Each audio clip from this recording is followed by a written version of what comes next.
Nous sommes d'accord que la religion, c'est un sujet qui divise. Cette vidéo, c'est pour des personnes qui sont logiques, premièrement, et deuxièmement, c'est pour les chrétiens. On va dire des choses qui fâchent dans cette vidéo. Donc, enregistrez déjà cette vidéo parce que je pense que c'est le type de vidéo qui saute généralement des comptes. La plupart des chrétiens sont des mauvais clients. La plupart des chrétiens sont des mauvais salariés. Puis encore, ils sont de très mauvais entrepreneurs. Si vous êtes chrétien, probablement ce que je suis en train de dire va vous déranger. Mais je vous promets que si vous restez jusqu'à la fin de cette vidéo, la vérité que vous allez tirer va probablement transformer votre business et votre carrière dans le monde de l'emploi. Les chrétiens voudraient que vous les respectiez et que vous respectez surtout le Dieu, que vous placez le Dieu au sommet de l'Himalaya. Mais ils confondent généralement témoignage et affichage. Par exemple, mettre un autocollant écrit « Jésus sauve » sur une voiture sale ou être un collègue toxique, ce n'est pas prêcher. C'est plutôt nuire à l'image de Dieu. On va aller plus en profondeur. On va reprendre l'exemple du taxi comparant deux chauffeurs. L'un affiche sa foi en écrivant « Jésus sauve et guérit partout », mais il est impoli, sa voiture est sale, il conduit très mal. Mais l'autre ne dit rien. Il est aussi chrétien. Il n'y a rien écrit sur sa voiture, mais sa voiture est impeccable. Il est ponctuel, courtois et professionnel. Et lorsque le client demandera au chauffeur B, comment est-ce que tu fais pour être différent? Et là, il répond, c'est mon héritage. C'est Jésus. Selon vous, qui a le plus d'impact? Généralement, la plupart des chrétiens qui affichent des messages bibliques de l'extérieur dans les business, quand vous rentrez dans le fond, c'est pas ça. Le plus important, c'est l'intérieur et c'est la stratégie que vous mettez en place. Si nous sommes d'accord que la religion divise, vous comprendrez que lorsque vous mettez des messages bibliques devant votre véhicule, il y a une catégorie de clients que vous ne pourrez pas satisfaire, pourtant vous avez besoin de leur argent. Il faut fondamentalement faire une grosse différence entre le business, la religion et l'église. Voici le message clé. Le monde ne veut pas entendre votre prédication, il veut voir votre excellence. L'excellence est un langage universel. Si votre travail est médiocre, votre message est juste inaudible. C'est exactement comme le moustique ou, je sais pas, une abeille, ça fait waouh dans les oreilles de chacun, en fait, et ça nuit. C'est plutôt de la nuisance sonore. Votre message devient inaudible. Donc, je répète, le monde ne veut pas entendre votre prédication. Il veut plutôt voir votre excellence. Parce que l'excellence est le langage universel. Si votre travail est médiocre, votre message est aussi inaudible. Le vrai chrétien au travail, c'est celui dont la qualité de service et de sa vie force le respect avant même qu'il ne prononce le nom de Dieu. C'est très rare. C'est très rare. Là, on entre dans le vrai et dans le vif du sujet. Donc, le vrai chrétien, c'est celui-là qui, lorsqu'il est au travail, la qualité de son travail force l'admiration et le respect avant même qu'il ne prononce le nom de Dieu. Et si je vous fais cette vidéo, c'est parce que personnellement, je fais partie de ces personnes qui étaient dans des bruits inaudibles. J'allais dans des endroits et je prêchais, donnez vos vies à Dieu, donnez vos vies à Dieu au travail, je criais, donnez vos vies à Dieu. Et toi qui dis donnez vos vies à Dieu, là, tu ne sens même pas bon. Tu en pestes, tu ne te laves pas. Au travail, tu n'es pas un modèle. Et ta religion te sert plutôt de justificatif pour justifier ta médiocrité et ton retard. Non, je suis bien en retard parce que j'étais à l'église. Il y a eu X, il y a eu Y. Non, tu es une nuisance pour l'image de Dieu. Tu l'es. Et à partir d'aujourd'hui, tu dois arrêter. Maintenant, voici le deuxième message clé que j'ai intitulé la critique du communautarisme. Regardez Zuckerberg ou Bezos. Ils n'ont pas créé Facebook ou Amazon pour une clique de personnes. Ils ont créé un service universel qui bénéficie à tout le monde. Si Dieu a créé tout le monde entier, pourquoi est-ce que vous voulez limiter votre service à un clic de personnes? Imaginez, est-ce que Facebook ne vous aide pas? Est-ce qu'Amazon ne vous aide pas? Tous ceux qui font dans le e-commerce aujourd'hui ont été probablement inspirés par Amazon. Si aujourd'hui nous avons SOS Market, c'est parce que nous avons été inspirés par Amazon. Et ce message est un épée à double tranchant. Il y a des entrepreneurs chrétiens qui ne fournissent pas leurs services à une catégorie de personnes parce que selon eux, ces personnes ne sont pas chrétiens comme eux. Il y a une deuxième catégorie de chrétiens qui sont les clients qui ne vont pas acheter un produit chez un vendeur tout simplement parce que le vendeur n'est pas chrétien comme lui. Puis encore, il y a des personnes qui vont vous dire qu'il n'est pas dans ma communauté. Donc, vous allez souvent voir des chrétiens qui sont dans les secteurs et ils vont aller très loin pour aller payer un produit qui est tout près de lui. Et lorsque le voisin qui est dans ton quartier va te voir avec un produit dont il est le seul à vendre, il comprendra quoi? Que toi, tu es parti prendre ailleurs. Donc, vos collaborations ne seront pas bonnes. Et demain, c'est toi qui vas vouloir faire campagne d'évangélisation? Non. En fait, vous avez un problème. Vous ne comprenez pas que nous sommes tous frères et sœurs en Christ. La Bible que vous lisez nous met tous au même pied d'escale. Donc, si vous avez la foi, cette foi-là qui est une ferme croyance, une conviction aux choses même qui ne sont pas encore arrivées, vous devez déjà croire que le voisin qui est à côté de vous est votre frère en Christ parce que le changement, c'est un processus. Arrêtez d'utiliser votre médiocrité, votre méchanceté, je dirais même votre machiavélisme dans la religion. Arrêtez, parce que ça frappe aux yeux. C'est tellement flagrant. Et je sais qu'il y aura des personnes qui vont nous asphyxier en commentaire, mais ce que nous disons, c'est la vérité. Réfléchissez un temps soit peu. Prenez du recul et analysez ce que nous sommes en train de dire. Si vous avez un problème avec ce message, c'est que c'est vous le problème et non le message. Ensuite, il y a ces chrétiens qui font ce que j'appelle l'erreur du rabais.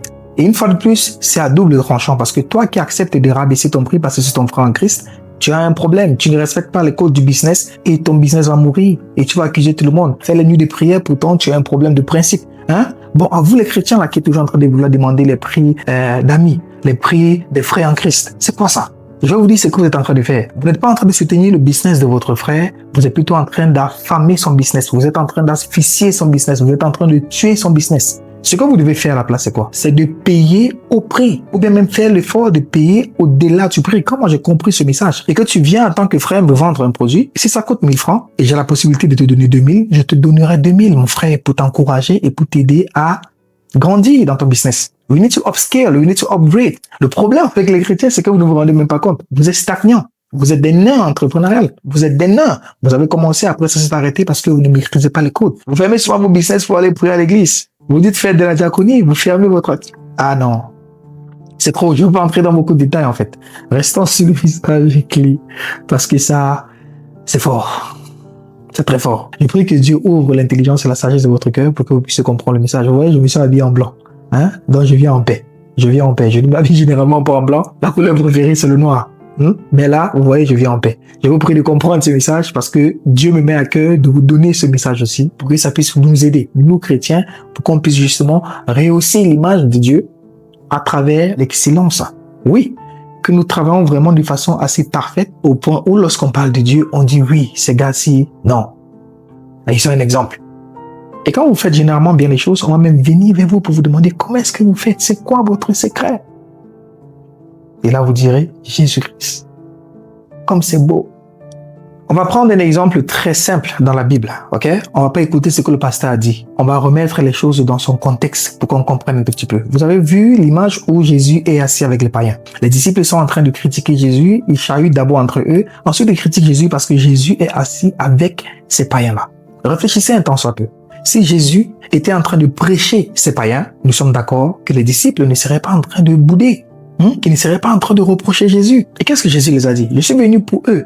Dans eux, il y a une stratégie pour pouvoir prêcher à quelqu'un qui est dans un bar ou un barman. Une maman qui, le matin, le soir, elle est uniquement dans les bruits. Tu vas d'abord devoir payer la boisson. Si tu n'as pas la capacité de payer, c'est que ce n'est pas ton champ de tir. Quand je dis boisson, je tiens à préciser que ça peut être de l'eau, ça peut être du jus, ça peut être de la bière, ça peut être du whisky, ça peut être du vin, parce que tout ça, c'est Dieu qui a créé pour nous. Il faut juste savoir comment l'utiliser. Donc, si tu n'as pas la possibilité de payer une bière, ou d'amener tes amis pour que vous puissiez boire ensemble et ensuite prêcher, ça veut dire que cette catégorie de personnes à prêcher ne font pas partie de ton champ de tir. Concentre-toi sur les personnes qui n'ont pas besoin que tu payes quoi que ce soit pour pouvoir les prêcher et sois quand même excellent dans ce que tu fais. Maintenant, je reviens à mon exemple. Jésus n'était pas en train de prêcher ces gars. Jésus était en train de sympathiser avec eux. Je vais même souvent plus loin avec des amis, je dis que Jésus était en train de boire avec eux. Jésus était en train de jouer au leader avec eux. Peut-être Jésus était même en train de fumer la chicha avec eux.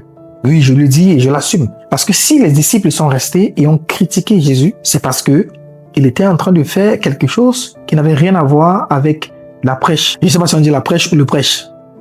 Il faisait un truc qui n'avait rien à voir avec ça. Mais il n'avait rien compris. Ces exemples dans la Bible, c'est pour vous permettre de comprendre que vous devez accepter tout le monde. En tant que chrétien, Dieu a créé tout le monde. Et lui-même, il le dit. Il pleut sur les bons comme sur les mauvais. Ça veut dire quoi? Ça veut dire que normalement, si vous êtes surtout un entrepreneur, vous devez fournir vos services à tout le monde. Tu dois être un taximan qui puisse porter même un musulman.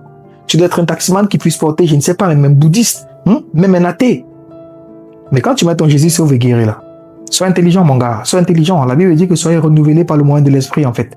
Soyez renouvelés.